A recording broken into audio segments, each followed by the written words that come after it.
पिछले दिनों झारखंड सरकार की कैबिनेट मीटिंग बुलाई गई थी और कैबिनेट बैठक में कई अहम फैसले लिए गए हैं, जिसमें से एक बड़ा फैसला लिया गया है हेमंत सरकार के द्वारा।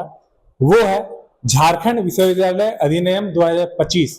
दादा, ये जो झारखंड विश्वविद्यालय अधिनियम 2025 लाई गई है, इसके तहत ये कहा जा रहा है कि अब मुख्यमंत्री खुद कुलपति का चयन कर पाएंगे। ये कितना महत्वपूर्ण होगा झारखंड के विकास के? यह बात विगत बजट सत्र में विधानसभा में लाया गया था, जिसमें बहस भी हुआ काफ़ी। उसमें बहस के दौरान ये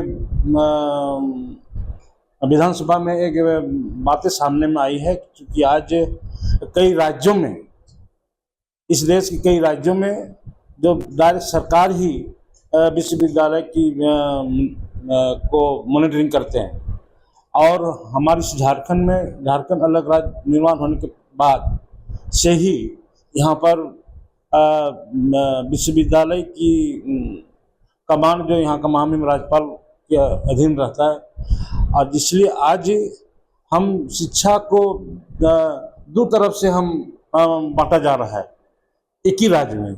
एक उच्च शिक्षा जो हमारे यहाँ पर जितने भी यूनिवर्सिटी है, उनके लिए अलग बुझा रहा है कि वो अलग ये है, देख रहे हैं, और हमारा यहाँ जितने कॉलेजेस हैं वो अलग देख रहे हैं, जिसमें शिक्षा को हम लोग बराबरी समानता रूप से सरकार नहीं निगरानी कर पा रही थी। जिसलिए महसूस हुआ कि हमारे यहाँ के बजट सत्र में बहस के दौरान कि हमें भी दूसरे राज्य के तौर पर, कई राज्यों का उदाहरण भी आया गया विधानसभा में, उस राज्य के तौर में हमारे भी राज्य सरकार में कोई भी सरकार हो, कोई भी मुख्यमंत्री हो, उस सरकार के अधीन मुख्यमंत्री का अधीन रहना चाहिए, जिससे शिक्षा व्यवस्था को सही रूप से चला सके। एक सवाल है, लगातार कई आदिवासी संगठन एवं जो मूल निवासी सामाजिक संगठन है, उनका मांग था कि जो झारखंड के आदिवासी या मूल निवासी लोग हैं, पढ़े लिखे हैं, उनको कुलपति बनाया जाए। तो अब मुख्यमंत्री हेमंत सोरेन जी और झारखंड सरकार के अधीन ये आ चुकी है, तो क्या मान सकता है कि अब जो कुलपति का चयन होगा वो आदिवासी और मूल निवासी से ही होगा? बात यह हो रहा है, अभी तो हम लोग विधानसभा में बात आई है, कैबिनेट हम लोग लाए हैं, इसमें निश्चित तौर पर इसका अभी नियमावली बनेंगे, गजट बनेंगे। इसके बाद